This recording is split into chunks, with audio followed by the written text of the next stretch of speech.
I'm here, by the way, guys.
Yeah, no, I've been here for a few minutes. How are you?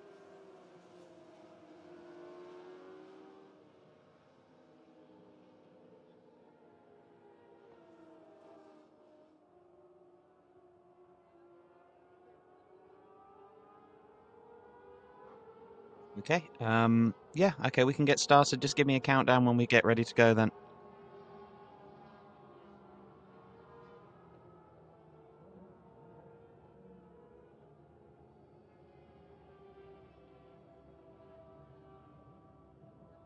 The second race of the weekend at Autodrom Most for the FIM Sidecar World Championship is just a few minutes away from getting started. As you can see, our machines already headed towards the grid. And I think the question on everybody's lips coming into this race is, can anyone beat the Birchells? Ben and Tom Birchall with another victory, making it 4 wins in 5 races on Saturday here at Most.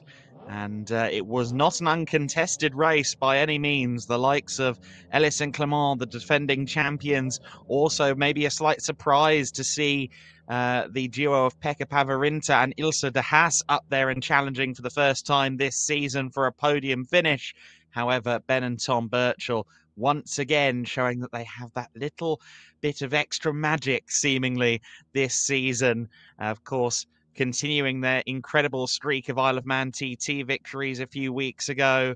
Their 14th win, or 13th and 14th wins on the Manx Isle. And then, of course, taking a win and a second place last weekend when the FIM Sidecar World Championship was at the legendary Spa-Francorchamps circuit. So, effectively, this is going to be a redo of yesterday, at least in terms of how the grid is formed. Ellis and Clement once again from pole position. They'll be looking to try and capitalise on that pole. The Birchells got a far better start than Todd Ellis and Emmanuel Clement in yesterday's race. They were already leading before they got to the braking zone for turn 1, although the fighting, as you can attest if you watched yesterday, was absolutely incredible all throughout the race. So they'll be looking for a better launch and a better run towards the tight first pair of corners on this lap. Ben and Tom Birchall stationed there second on the grid.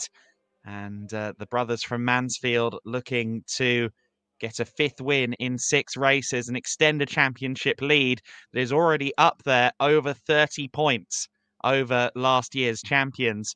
Also, the third place riders, or rider and passenger in the championship, the Steinhausen Racing 45 machine that you see there on screen, didn't take the start yesterday.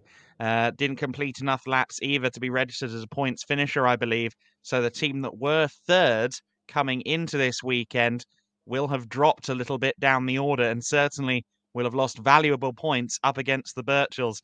So for the Steinhausen Racing team and the adopted Manxman Harry Payne and his French teammate Kevin Rousseau, this race is going to be one that needs to go fabulously to try and hold on to a chance of being a championship contender by the end of the season. You can only afford so many slip-ups when you have a team the likes of Ben and Tom Birchall seemingly at the peak of their powers.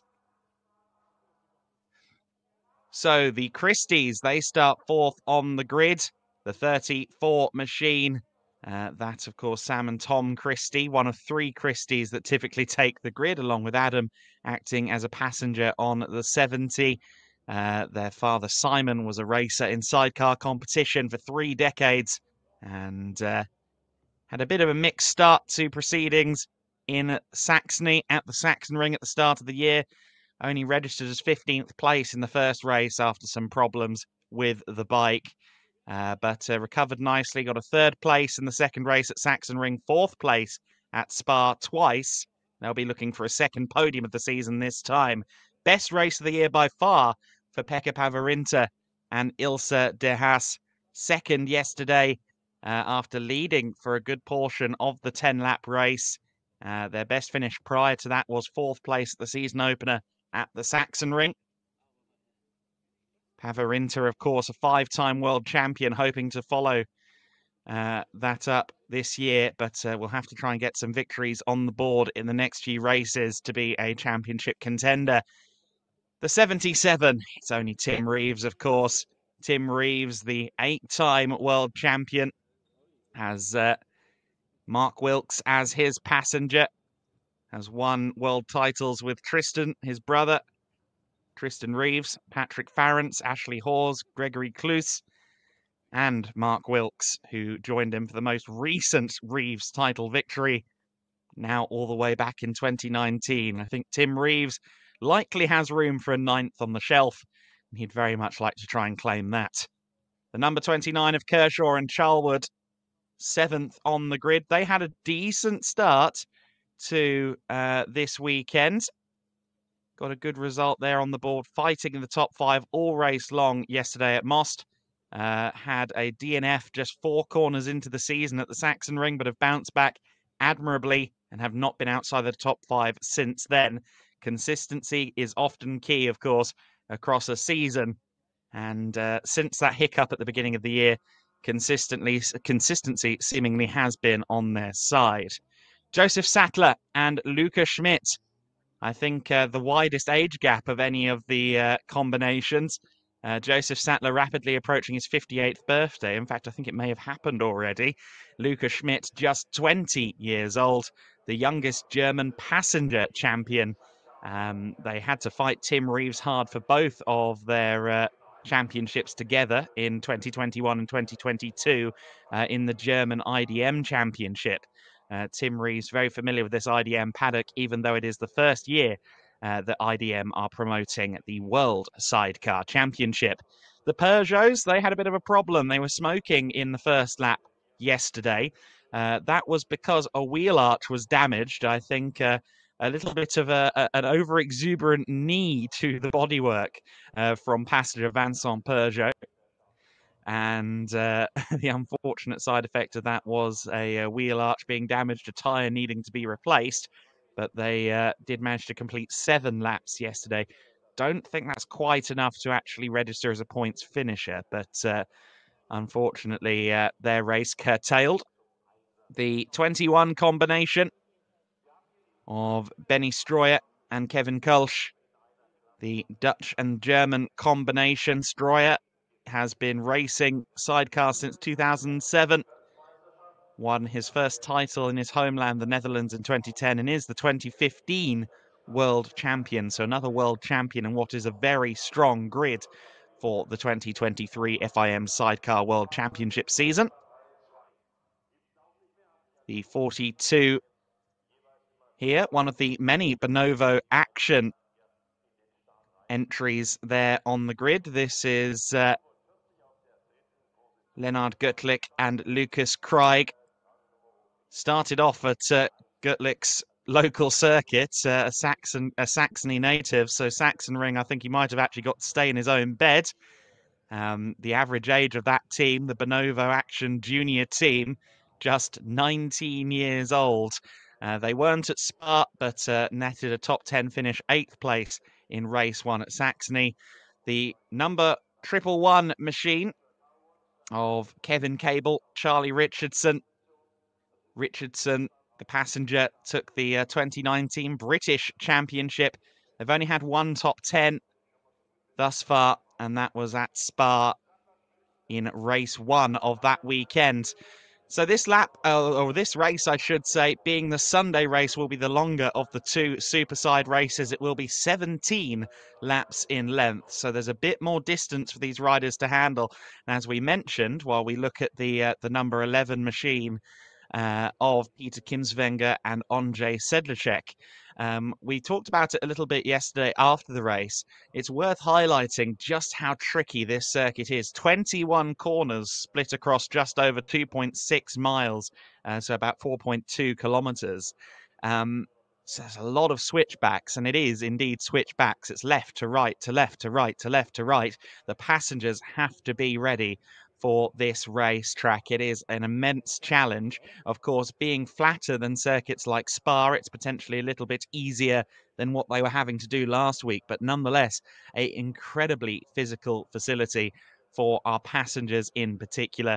Run you through the grid then in full. Ellis and Clement on their Team Ellis and Clement machine alongside the Birchall brothers in their Wickham Blackwell by Birchall number 16. Steinhausen Racing's Harry Payne and Kevin Rousseau on the 45 on row 2 alongside the Christies and Hannafin Racing. The first of the Bonovo action machines, it's an all Bonovo action row 3, the 44 and the 77. Kershaw and Charlwood, Sattler and Schmidt on row 4. Row 5, the Peugeots alongside Stroyer and Kulsch, Göttlich and Craig on row 6 alongside Cable and Richardson, Kimswenger and Sedlacek alongside Zimmerman and Mal on the 33. And I believe we do have the number 9 out there on circuit, Vinay and Pirat, rounding out the 15 that are set to take the start for this race. So the formation lap will begin very shortly. One last opportunity to get some feeling in the bones, to get some heat in the tyres, and get ready to go racing.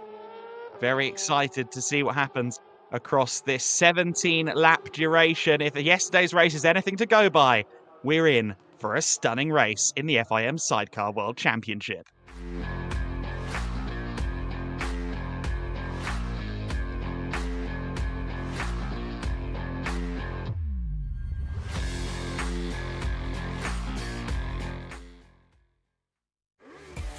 Fahrspaß pur und ab sofort. 4 Jahre Garantie auf alle neuen Kawasaki Straßenmotorräder in Deutschland. Auf zum Kawasaki Vertragspartner. Dort findet ihr das richtige Motorrad. Garantiert.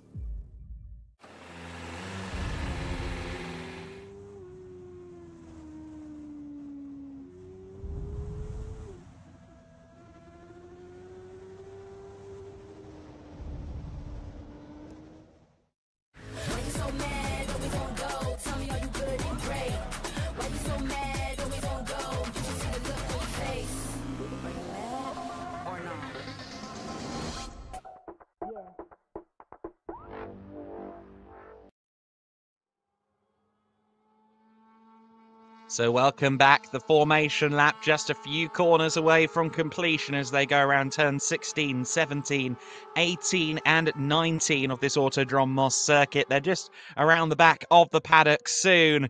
And soon these 600cc machines will fire off into the distance towards the first corner of the lap. As you will have seen yesterday, that first corner is the overtaking opportunity on the lap. It's a 90-degree right-hander followed by a left-hander that's even more tight and even more heavy on the radius. So a very slow start to the lap. The first couple of corners certainly require a hefty use of the brake.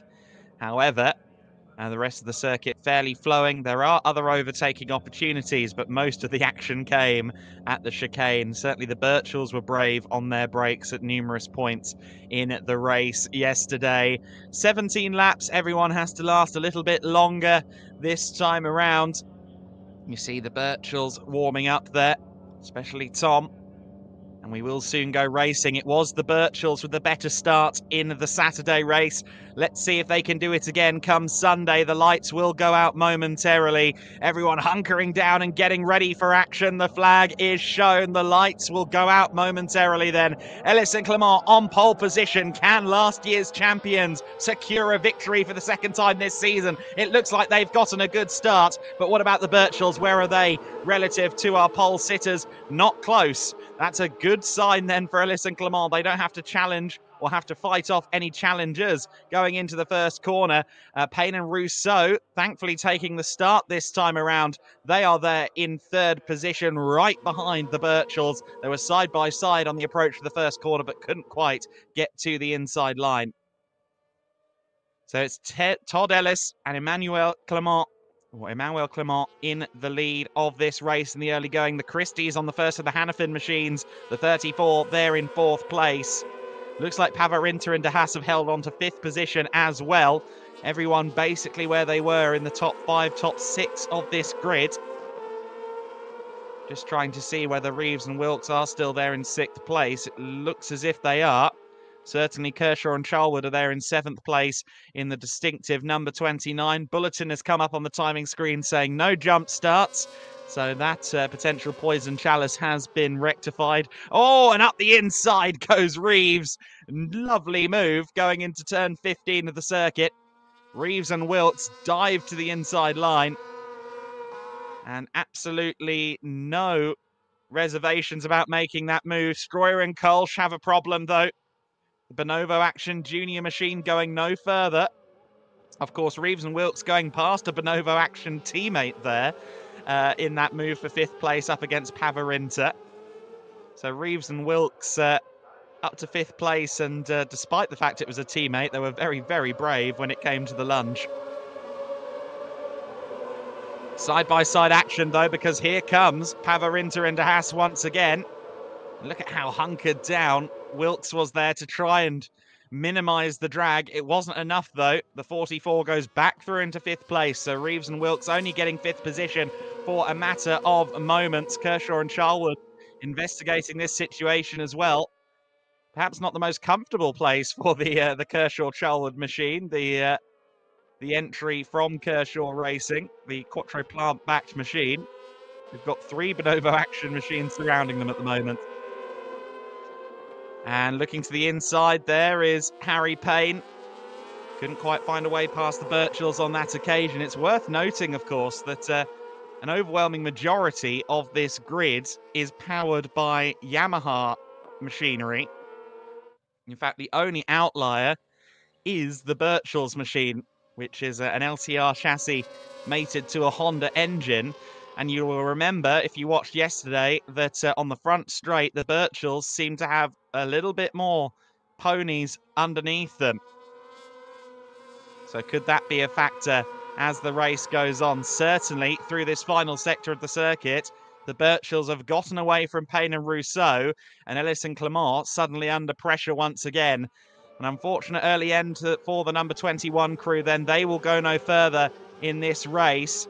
But the Birchells closing in on our race leaders, and certainly they're not alone in the chase either, are they? Once again, the lead pack looks to be fairly large as the Birchells once again with that straight line speed draw alongside Ellis and Clement side by side with a nose ahead for the Birchells, but Ellis a lot later on the brakes. Todd Ellis really nailed the braking there. He got it slowed down just in time for the apex. I think 1 or 2 meters later on that brake, and he would not have got stopped for the corner. That was exacting stuff from Todd Ellis to retake the lead after losing it momentarily to the brothers Birchall. Payne and Rousseau still there in 5th place as well. Harry Payne wants to get the best result possible out of this race, I'm sure, after they could not take the start on Saturday. Came in as championship contenders, certainly, and the 11 is off. So Kimsvega and Sedlacek out of the race, and that was Sedlacek, I believe, walking away. And now Pavarinta and De Haas are under pressure. And it's now from Charwood and Kershaw who have managed to get past Reeves and Wilkes. So Reeves and Wilkes have dropped back again. However, they've just gotten through and back into 6th place. So Reeves and Wilkes are briefly down in 7th place, but Kershaw and Charwood have just lost out and moved back down to 7th position. It's looking very close there on the fringes of the top 5, isn't it? But now it is Pavarinta and De Haas there in 5th position. Reeves and Wilkes just behind.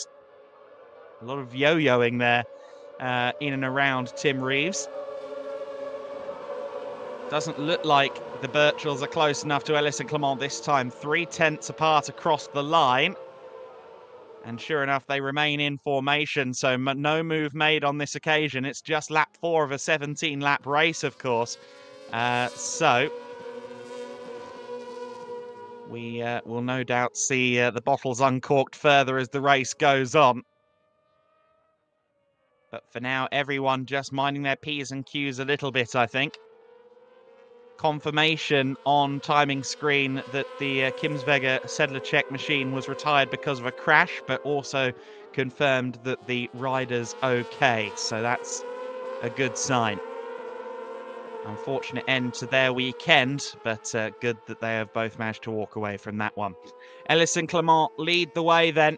Our defending champions who finally got that first win on the board at Spa.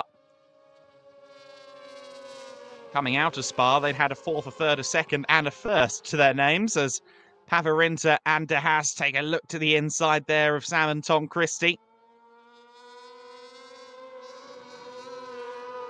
Of course, I mentioned the number 70, not here this weekend, the number 70. They were at the Saxon Ring, the other of the Hannafin racing machines. That would normally be where the 3rd of the Christie brothers would be passenger, but the 70 not here this weekend was Rupert Archer and Adam Christie. They competed at both of the first 2 events, but not here for this one, as the Birchells once again draw closer to Todd Ellis and Emmanuel Clement. Ellis again looking a little bit braver on the brakes. They are running the same chassis. They're both running LCR chassis. However, different engines as noted.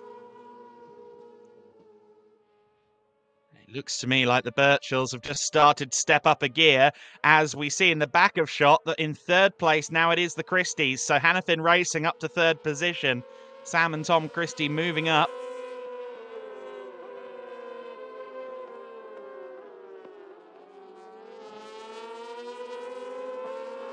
The best finish so far is a 3rd position, Sam and Tom Christie.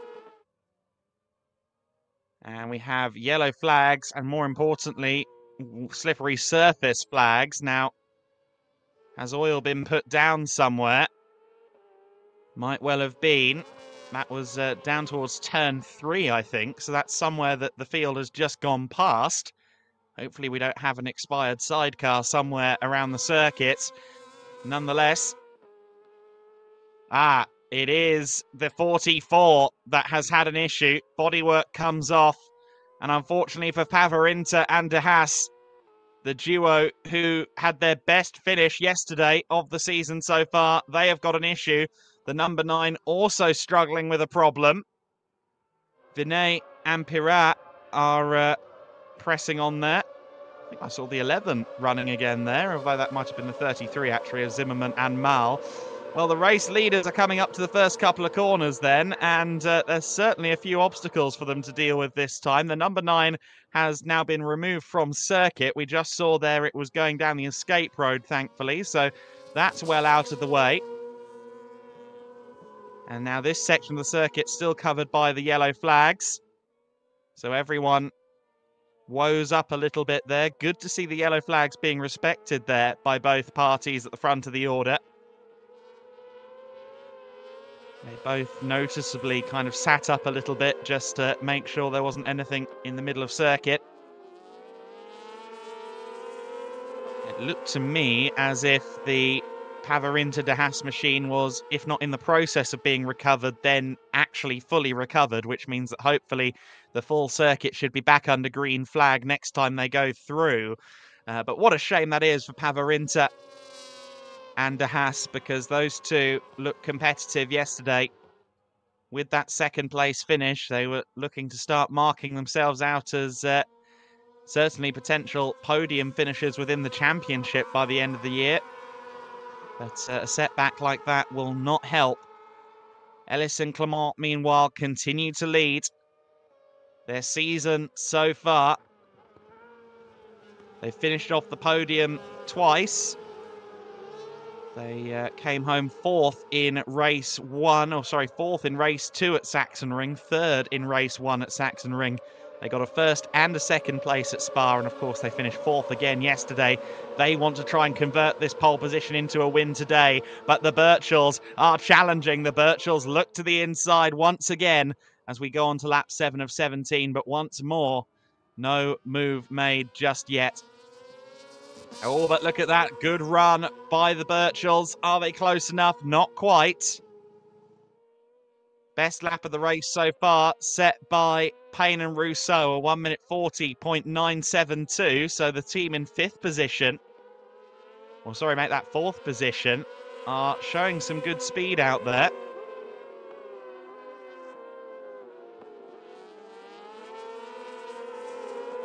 Let's see if they can challenge for a podium position. Of course, they've already lost out on 3rd place once in this race. Sam and Tom Christie dispatched them a couple of laps ago. So I'm sure that for Payne and Rousseau, it's now a matter of pride and honour to get back onto that podium. But it's much, much easier said than done.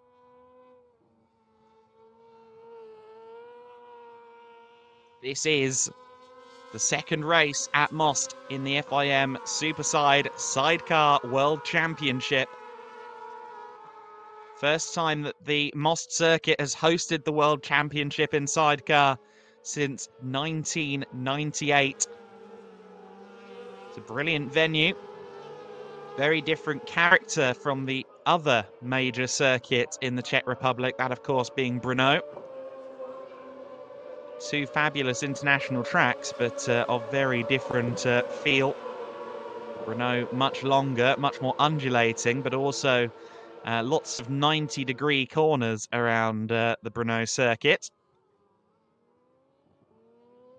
There's more of a flowing feel to the Most facility.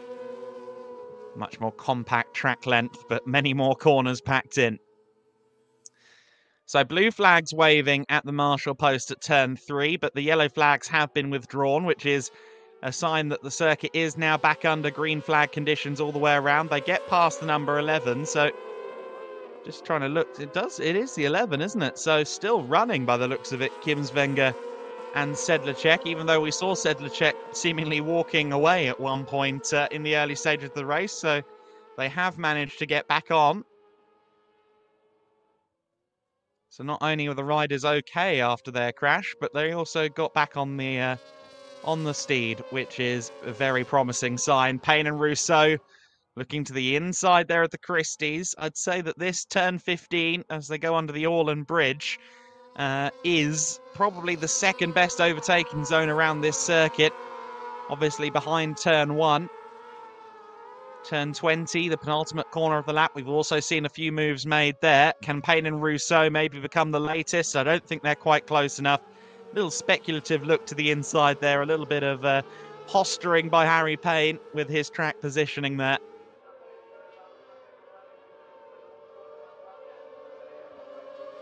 There's Reeves and Wilkes. They've dropped off a little bit.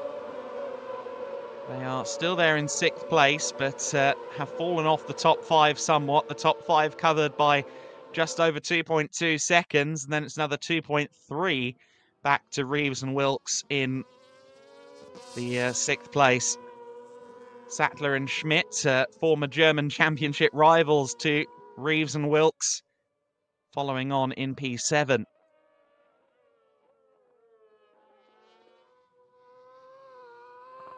And finally completing the recovery, the number 9. Unfortunately not under their own steam there, Vinay and Pirat. The Team Vinay Racing number 9 LCR Yamaha has not had the best of weekends, sadly. They'll be looking to bounce back in the next few weeks. Of course, so many of these competitors will not only run in the World Championship, a lot of our British duos, including Ellis and Clement, are also running in the British Championship. They won the British title alongside the world title in 2022. The 44, as you see, still there. I think that might not even actually be the full thing, but just the bodywork. The recovery still ongoing for the 44 as well. Such a shame to see the duo of Pavarinta and De Haas out so early. However, we've had a switch for the lead there. Now, I didn't see where that happened. Apologies if you did, but the Birchells have gotten through into the lead. Ellis and Clement, though, dive down the inside. Has Todd Ellis nailed the braking again? Yes, he has. Amazing stuff from Todd Ellis.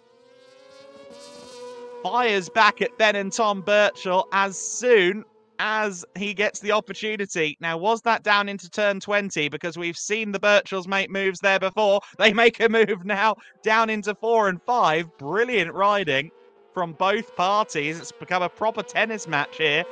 And, well, whose serve is it next? It looks like the Birchalls have the lead for the time being.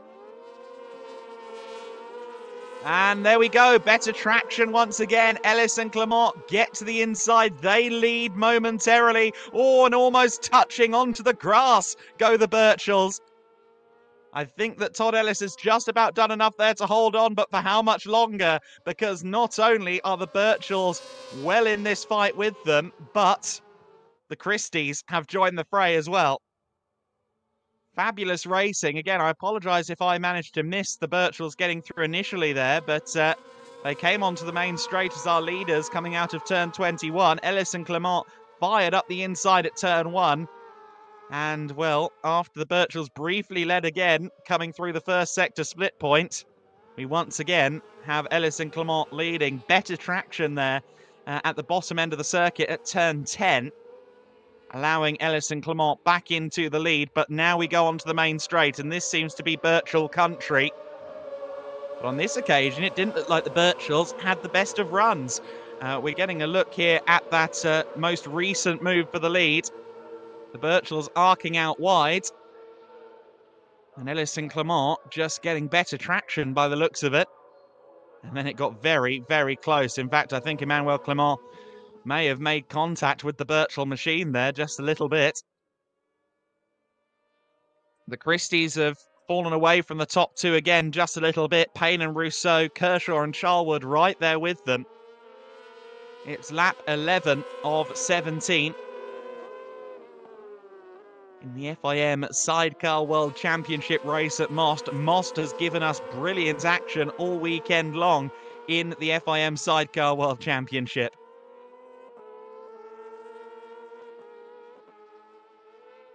We now have just over, or rather just under, 6 laps left to run. Can anyone find a way past Todd Ellis and Emmanuel Clement? It seems that every time Ellis is overtaken, he goes towards that first corner. He manages to brake 10, 15 metres later than anyone else. and resumes the lead, but is that sustainable across 17 laps? We're going to find out. The Birchells are close behind once again as they run towards turn 20 and 21. The Christie's definitely under pressure as well. Good battle for 6th place between Reeves and Sattler as well. But let's see what kind of run Ben and Tom get this time onto the main straight. I'm not sure they're quite close enough to challenge Todd Ellis and Emmanuel Clement this time round, at the first corner at least. It was 0.2 of a second at the line, and sure enough, the positions remain as was. I think they have to be down around 1.5 tenths to be in a position to make a move into that first corner as they cross the start-finish line. And on that occasion, the Birchells were definitely a little bit too far away. Kershaw and Charlwood then looking to make a move on the Quattro plant-backed number 29. Harry Payne, Kevin Rousseau, they go for a slightly shallower exit there at turn 10. Does seem to be where the traction is, as we saw from Todd Ellis and Emmanuel Clement a couple of laps ago.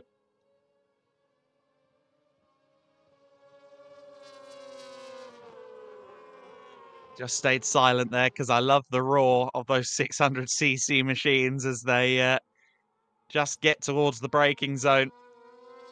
They do sound fabulous. Of course, the 1000cc era of the World Sidecar Championship was curtailed a number of years ago now, but these 600s are still impressive in their own right. And they're not really much slower either, if anything at all.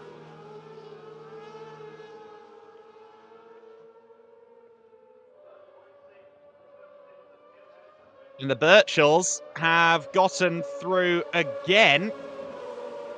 So Birchells leads by 1/10, but can Ellis and Clement get through? Yes, they're in the lead. Have they got the machine stopped? Yes, carbon copies once again.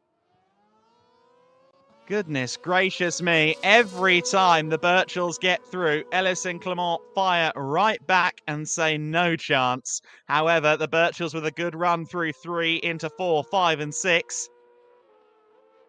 But again, we see the Birchells leading only momentarily. I must say the straight line speed advantage that the Birchells had yesterday doesn't really seem to be there this time. Whether it was maybe Ellis and Clement struggling in the final corner more than there being an actual straight line speed deficit, I don't know. But this time around, the Birchells don't seem to quite have that 5 kilometres an hour, that 2 or 3 miles an hour that they had over Ellis and Clement yesterday. It's manifesting itself in this battle for the lead. Very much on equal footing, I would say, Ellis and Clement and the Birchells. However, every time the Birchells get through, Todd Ellis has an answer.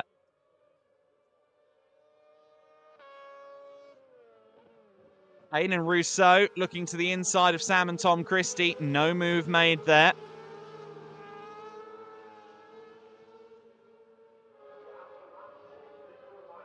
There should be at least one more back marker, I think, potentially before the end. The 33 of Zimmerman and Mal is about 1 minute and 30 seconds behind our leading pair.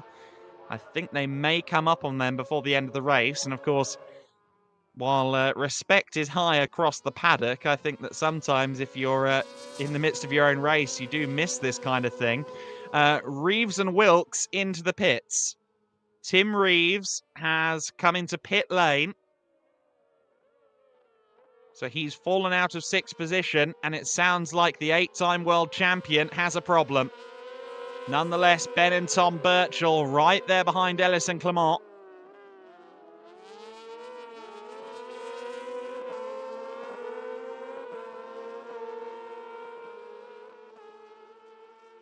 Can the Birchells try and get through again? I was going to say 3rd time lucky, but I'm pretty sure they've had the lead more than 3 times already over the course of this race. It's just never been for more than a few seconds.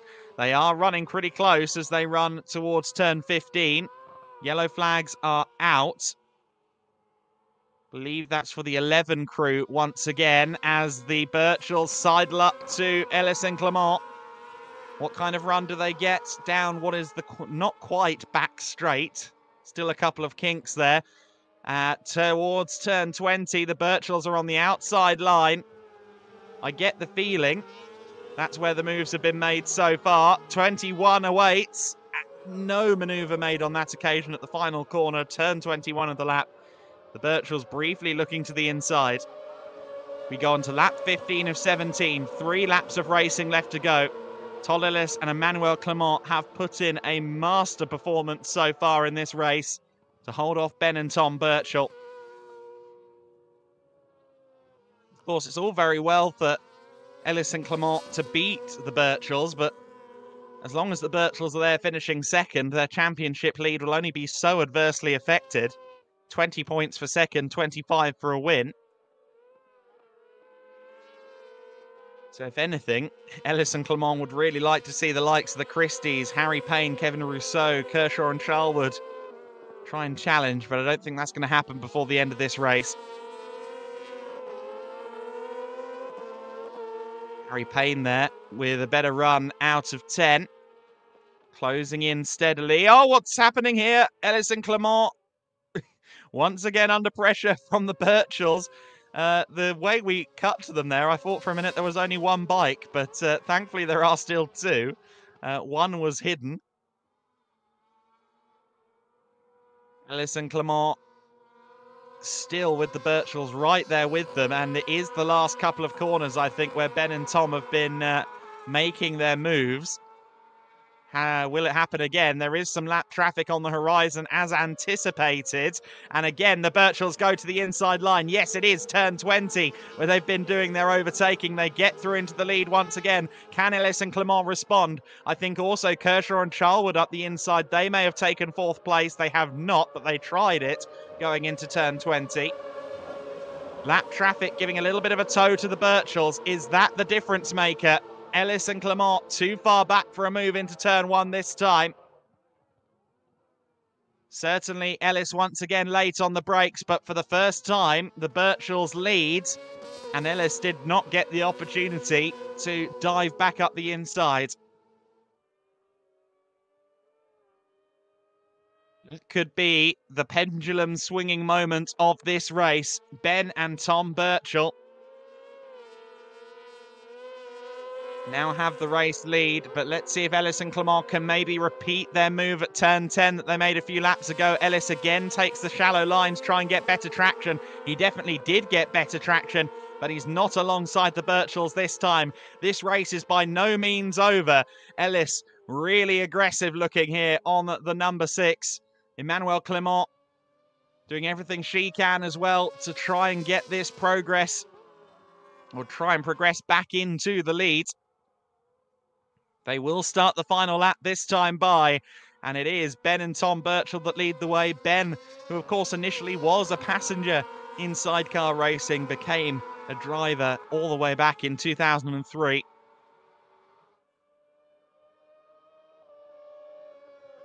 Christie in 3rd position then on the 34, still under immense pressure from Payne and Rousseau. Just looking further ahead to the lead battle, I don't think the top 2 are close enough for a move into the first corner. What about Charlwood? Not quite close enough to the back of 4th place Harry Payne, I don't think. Top 5 still covered by less than 3 seconds. And I think Todd Ellis once again a bit later on the brakes there. It looked like the Birchells were fishtailing a little bit as well. We begin at the final lap of the race then here at Most in the FIM Sidecar World Championship. And it is Ben and Tom Birchall that lead the way. But this has not been a race that they've had their own way in the slightest. And it still might not go their way because Todd Ellis and Emmanuel Clement, the defending FIM Sidecar World Champions, are right there with them. As they run through turn 10 of this 21 corner layout. It is a good run out of turn 10 for Ellis and Clement, and they are right there with the Birchells but can't quite draw alongside. I think Ellis had to lift out of the throttle a little bit there, has a cheeky look to the inside line as they go into more switchbacks. Turn 15 is a good overtaking opportunity. We've seen it exploited several times. Does Ellis dive to the inside? Yes, he does. Ellis and Clement dive to the inside. Do they get the machine stopped for the apex? Just about. Ellis and Clement lead once again then. The Birchells trying to go around the outside at 16. They convert it to the inside for turn 17. Stellar racing between both parties. We haven't seen Ellis dive to the inside at turn 20 so far this weekend. Can he do it at the very last opportunity? He elects to go to the outside line. He carries more speed. He's going to turn to the inside for turn 21. Ellis and Clement, they lead going through the final corner, but can the Birchells hold on around the outside? No, not quite. It's going to be the pole sitters, Todd Ellis and Emmanuel Clement, that take a stunning race victory here in the FIM Sidecar World Championship. Wow, wow, and wow again. My goodness. Todd Ellis and Emmanuel Clement, you have earned that race victory. My goodness. I must admit, when 2 laps from home the Birchells got past, I really thought that they'd done enough. But Todd Ellis and Emmanuel Clement, with the fighting spirit in that final lap of the race, the lead changed at turn 15. It changed again at turn 17.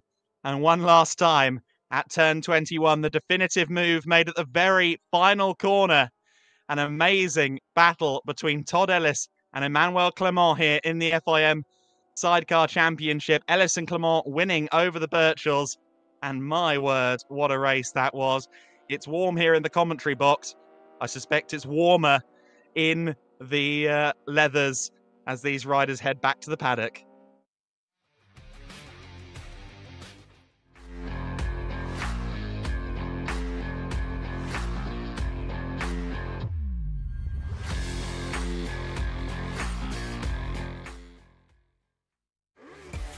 Fahrspaß pur und ab sofort.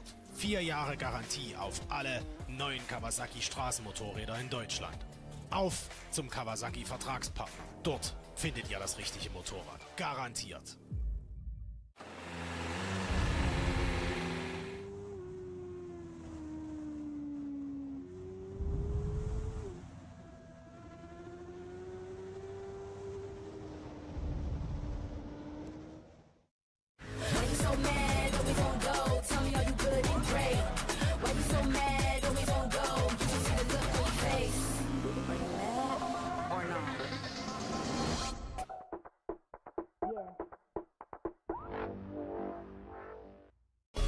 Driven by passion. Driven by perfection. Driven by racing. Gearless, driven by function.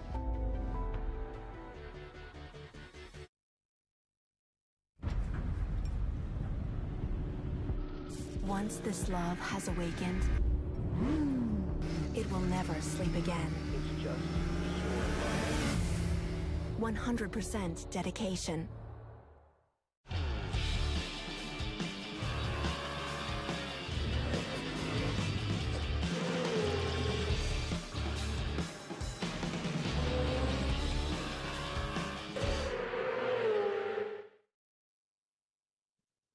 I'm still in shock about the race we just saw. Todd Ellis and Emmanuel Clement take the victory here at Most over the Birchells by 0.2 of a second. The Christies in third ahead of Payne and Rousseau on the 45. Kershaw and Charlwood rounding out that top 5 ahead of Sattler and Schmidt in 6th place. Good to see the Peugeots, Ted and Vincent, taking 7th place after dramas yesterday. Gertlich and Craig in 8th place. Cable and Richardson, the last of the finishers, on the lead lap. And despite a couple of offs, Kimswenger and Sedlacek, 3 laps down, they will be classified as a finisher, 10th overall. Everyone else, of course, a DNF. Zimmerman and Mal registered as a DNF in the on the 33. Reeves and Wilkes also didn't get to the finish after withdrawing late in the race. Pavarinta and De Haas, we of course saw that bike expire in the first sector of the lap, which was a big shame for them, running once again in the top 5 after finishing second yesterday. Vinay, Pirat and Stroyer and Kolsch also not registering a finish, but that race was one of the most exciting things. Both races at Most have been incredible, but what a grandstand finish it was with the lead changing seemingly every turn for the last few corners of this lap. And I'll say that it was good to see as well the Birchells giving the thumbs up. There was clearly some mutual sporting admiration between the two parties at the end of that race.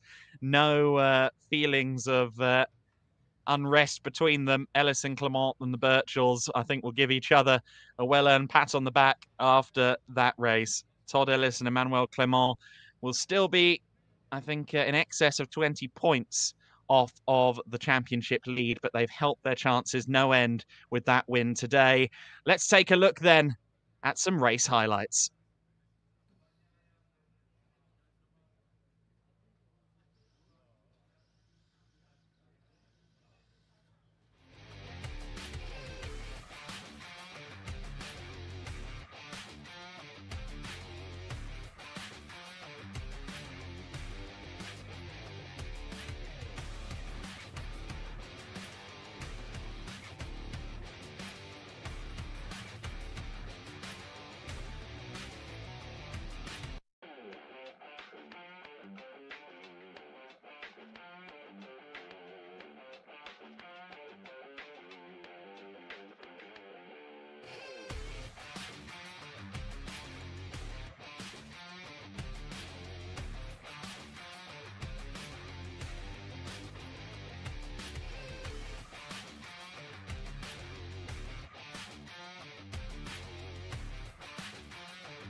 There we go.